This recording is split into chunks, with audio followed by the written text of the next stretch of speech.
Welcome back to World Traveler. Along the Mediterranean shore of eastern Spain lies Barcelona, one of the great cities of Europe to put high on your list of places to see.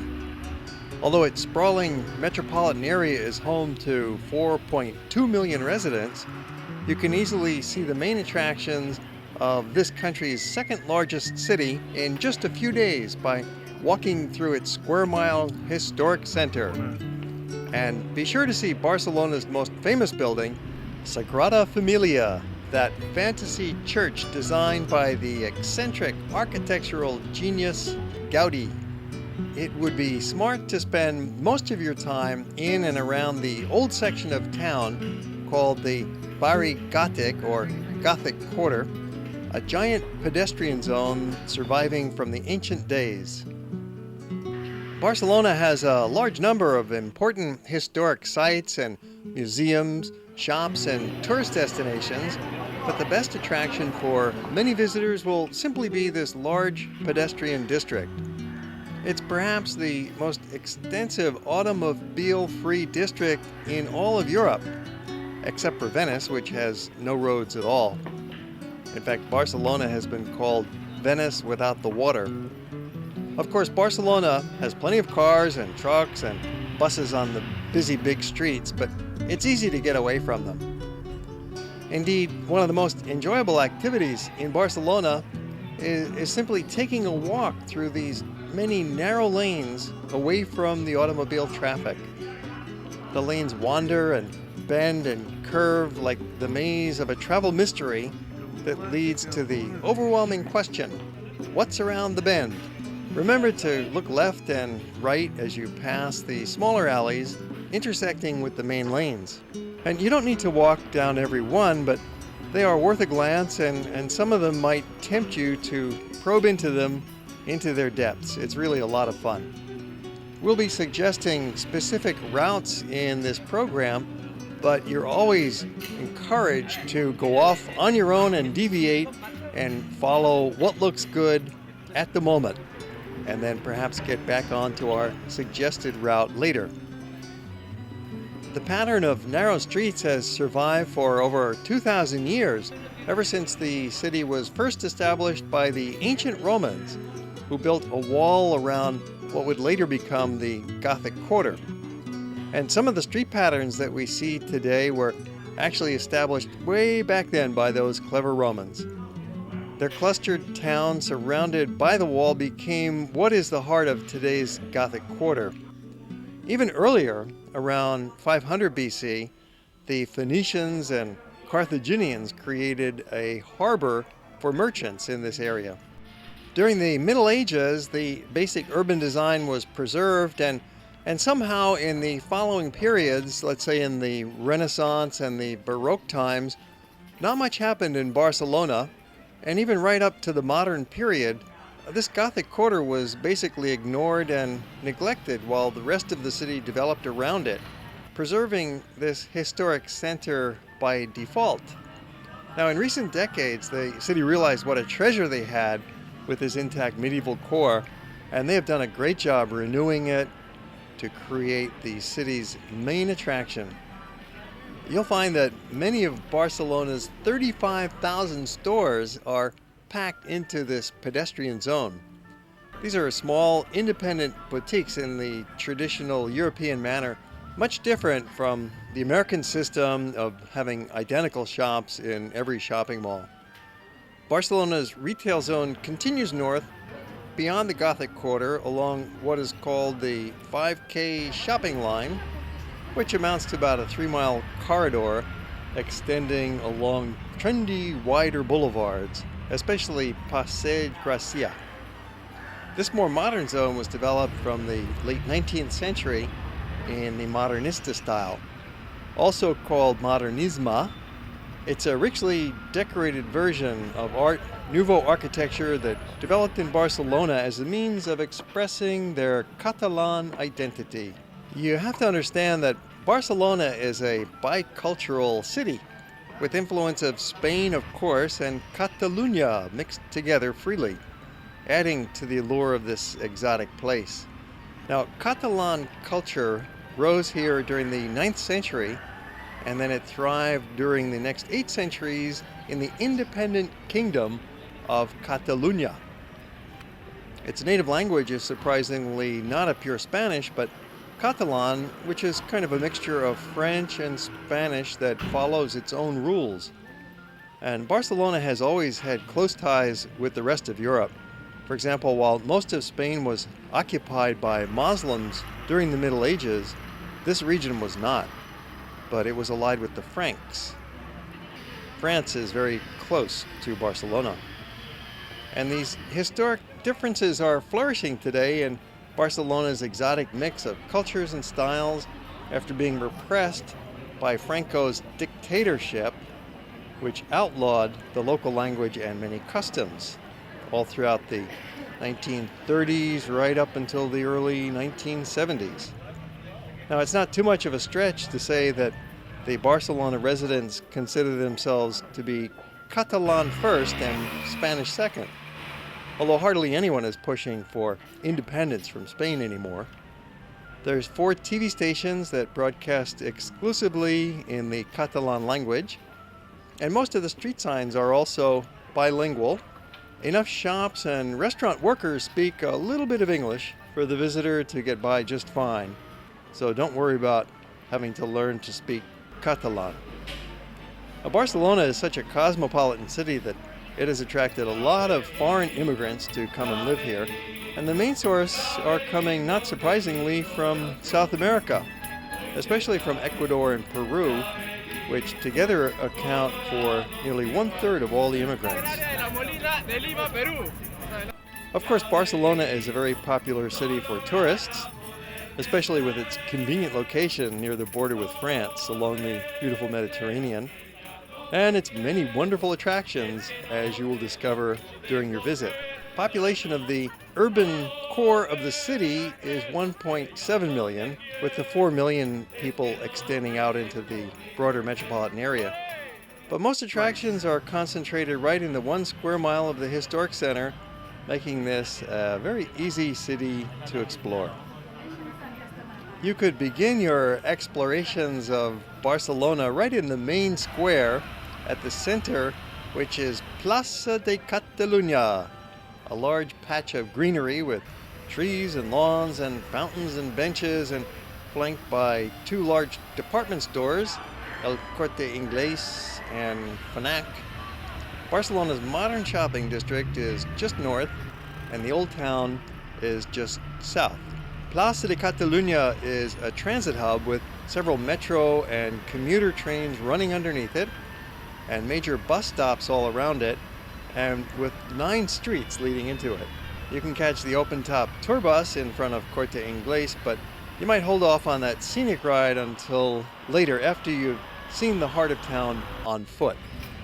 Stroll from Catalunya just south along the famous Rambla, a broad pedestrian promenade that extends from the southwest corner of the square and continues for 3/4 of a mile down to the waterfront, and it ends in a large column in honor of Columbus. The Rambla is Barcelona at its best and most famous, day and night, so plan to come back to this stretch many times during your visit. The Rambla is always busy with people walking along, stopping and chatting with their friends and neighbors. There's flower shops and newsstands, and along the sides of the street you've got your bars and cafes, and it's really alive with activity throughout the day and night, making this one of the top venues for strolling in all of Barcelona. And there's some excellent hotels along the Rambla and a variety of prices that offer some good choices for a central home base. One hotel here that we enjoyed is the Citadine, which is part of a French hotel chain, and they are somewhat unique in that they are an apartment hotel where you have pretty good prices, a very nice breakfast included with the room rate. It's nice and clean and modern, and many of the rooms are set back from the main road, very quiet, very comfortable here. And Being an apartment hotel, they have a little kitchenette in the room, and they do not give you daily maid service, so there's cost savings involved there that's reflected in their reasonable prices. So Citadines is one of many good choices you can make on hotels in Barcelona. We also found the Hotel Colón to be an excellent hotel. It's a 4-star hotel facing the cathedral right in the heart of the Gothic Quarter, a few blocks over from Rambla, and we'll get you there in a little bit in the program once we get over to the cathedral, which is coming right up. Now, there's a lot of lanes that extend out from the Rambla into the old town, and nearly all of these are for pedestrians only, so you can just take the plunge. Rather than walking the entire length of the Rambla straight down to the waterfront, you might detour into the Gothic Quarter and explore this goldmine of little lanes. Half the fun of this experience really is just wandering around and getting a little bit lost, although it's always helpful to have a map and a general itinerary for guidance. And so that's what we'll be doing in our program, is pointing out the main sites that you want to be sure to cover and showing you how to get there in an organized way along this network of lanes, while at the same time encouraging you to freely detour off on your own at any point around any corner that looks interesting at the moment. You can follow your own instincts and have a great time exploring the city because the walking paths are so continuous and the zone is so compact that you really can't get very lost. An excellent place to turn east from the Rambla is a pedestrian lane that's called Carrer de la Portaferissa, and it's lined with fascinating shops and old buildings. It leads to a small strategic intersection where you'll probably end up several times during your wanderings because the 3 directions coming out from this intersection bring you to 3 of the major destinations of town: the Cathedral, the Plaza de St, and the Broad Angel Shopping Street. Now, the Cathedral naturally is in the center of the oldest section of town. Here you very typically will find a Gothic cathedral in many of the ancient European towns, and that's certainly the case here in Barcelona. The Cathedral de St, or they would say Cathedral, was first built in the 13th through 15th centuries in the traditional Gothic style with a soaring nave and pointed arches, very tall columns with 28 side chapels, and there's a really interesting cloister that's home to a flock of noisy geese with an attitude. Nobody knows quite where these geese came from, but they've been here for centuries and are said to represent purity, fitting right in with the atmosphere of this wonderful church. You can also take a ride up the elevator and venture outdoors onto the roof of the cathedral for a stunning view across the center of town, and that'll help orient you for the walks to come and just give you some great shots for your camera. This prime location atop a low hill was an earlier home of a Roman temple, and then in the 6th century a church was built here. So it's no wonder that the narrow lanes immediately adjacent are dense with historic structures and small plazas. Standing in front of the cathedral on Placa de St, you're flanked by 2 medieval structures. The former, Pia Almuina on the left, had been a monk's residence and then an almshouse that was feeding the poor, and it's now open as the Diocesan Museum with medieval religious treasures and changing exhibits. And on the right side of the cathedral, there's the fascinating Archdeacon's Palace, Casa del Adriaca, worthy of much closer examination. Looking from the outside, you can see that the Archdeacon's Palace is flanked by 2 fortified towers that were part of the original Roman wall. Now walk around to the entrance of the Archdeacon's Palace, And here you'll notice an elaborate mailbox with an incised carving of flying birds and a turtle, symbolizing how fast the mail should travel, but how slowly it actually moves. And this also refers to the wheels of justice, for at one point here in the 19th century, this building was home to legal offices. Now walk into the patio of the Archdeacon's Palace to enjoy the quiet cloister atmosphere with a beautiful fountain in the middle and arcaded columns all around. And there's a palm tree growing in the center that's 100 years old. You're also free to walk inside the building, into the lobby area at least, and there you can see the original ancient Roman wall. Dates back to at least the year 400 AD. Now naturally, the cathedral itself is right in the heart of the old town, and so there are some lovely strolls to be enjoyed all around it during the day and as well as at night. Many of the shops and restaurants are clustered in the nearby blocks, and there's lots of people out for a stroll, and there are probably several sidewalk musicians providing entertainment. For another taste of history, you might visit the Museum Frédéric Marès on Carrère Comtesse, or at least walk into its magnificent patio surrounded by a loggia arcade. This private museum contains religious sculpture from the Romanesque through the Renaissance, along with household items from the late 19th century. One block east of the cathedral, you're going to find the former home of the kings and queens, the Plaça Real, or the Royal Palace, which is now a history museum, the Museo de Historia de la Ciutat.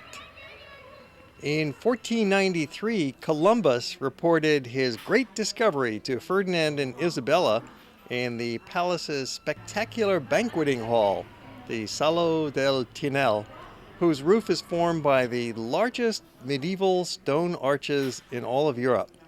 Don't leave the museum just yet, because there's a more ancient world waiting for you just below street level, where you can see foundations of buildings that once were houses and wineries, bakeries, leather factories, and fortified towers. The smooth paving of these streets and sewers attests to the ancient Roman engineering skills, which created some of the world's most sophisticated cities in those days of long ago.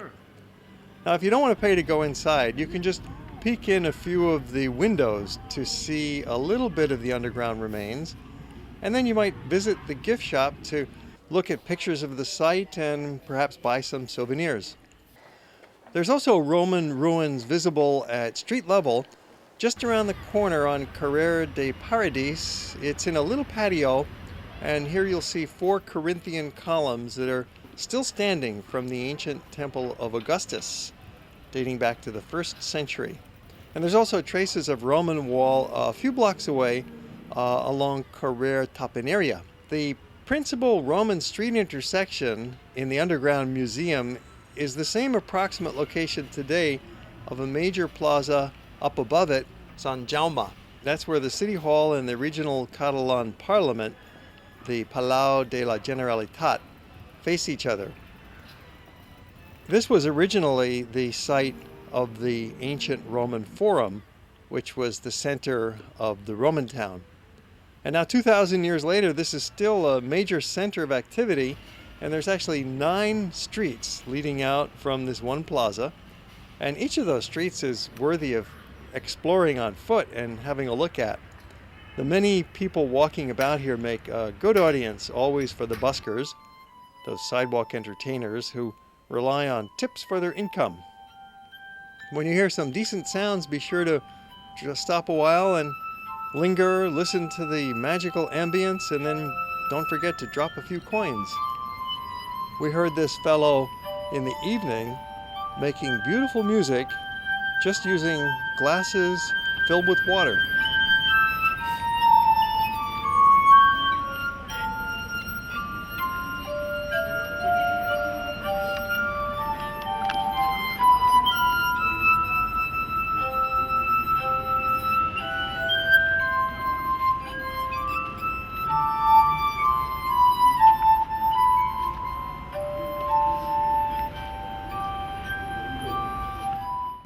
Carrer de Farran is the main road running through Sant Jaume, and while there's some cars allowed on the street, it's mostly for pedestrians, and it's really the busiest street of the entire Gothic Quarter, with lots of shops and restaurants along both sides and numerous side alleys extending out to form one of the town's best networks of lanes to explore.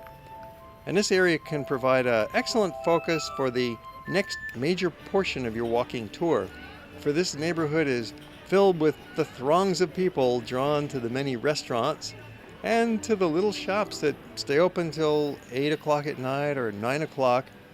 A lot of them close during the afternoon for siesta, but they all stay open at night. This dense labyrinth of attractive alleys is bracketed by another major pedestrian lane that also passes through Placa de St, and it runs roughly parallel to Carrer de Farran, extending out from the Rambla, where it's called Carrer de la Boqueria. And then it continues for about a mile all the way across the district. It changes names about 8 different times and slightly changes directions as it winds all the way over to the Palace of Justice. And this makes another great route to explore, enhanced by detours into its various side alleys and little plazas. But rather than attempting to walk the full length of this 8-part street in one pass, you might find it more convenient to focus first on the network of lanes between Jaume and Rambla, and then cover the other half extending into the Ribera district later on, perhaps tomorrow. Nearly every little lane is worth exploring in the broad area bounded by Sant Jaume and the Rambla, and between Carrer Portaferissa and the Plaza Real, the Royal Square. This is an area that's just filled with bustling shopping lanes and little plazas. There's a couple of churches, there's picturesque fountains, innumerable people, eateries, constant stream of locals going by, and it's all within this manageable quarter square mile package. Now, because of this concentration of attractions, you could easily just meander through this section by turning this way and that, and depending on what direction looks best at each corner, which could give you a totally satisfying experience. But to methodically cover it from one end to the other without missing anything, you could try following a little more organized route, and then maybe once you've covered the territory, well, certainly then dive back in again for a rediscovery, perhaps in the evening when it takes on a different character. It's always filled with people shopping, and at night they're all heading for dinner at the nearby restaurants. Begin the methodical exploration in Place de St Jaume, facing the Parliament, and then take Carrer de St Honorat. That's the street that's just to the left side of the Parliament, and it soon leads you under a fancy pedestrian bridge that was built in 1928 in a neo-Gothic style, and it connects the Parliament with the palace of the Catalan president.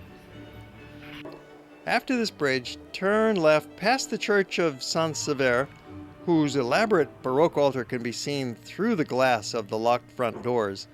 You can't go in, but you're always welcome to stand outside the glass doors and have a look in at this beautiful gold altar. Next, you'll be passing the deluxe boutique hotel, the Neri, and then take the first right into the small plaza of St. Philip Neri and drop anchor for a moment here to soak up this peaceful atmosphere, which contrasts with a violent role this space played during the 1930s Civil War, when it was the scene of executions and skirmishes. Notice all the holes in the church facade that were blasted by bullets and bombs during that turbulent time and preserved now as a memorial.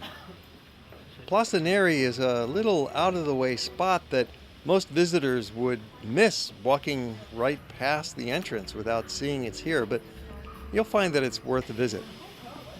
The Church of Sant Felip Neri is one of the only significant Baroque buildings in Barcelona, because during that time period, that's the 16th and 17th centuries, very little development was going on in this city.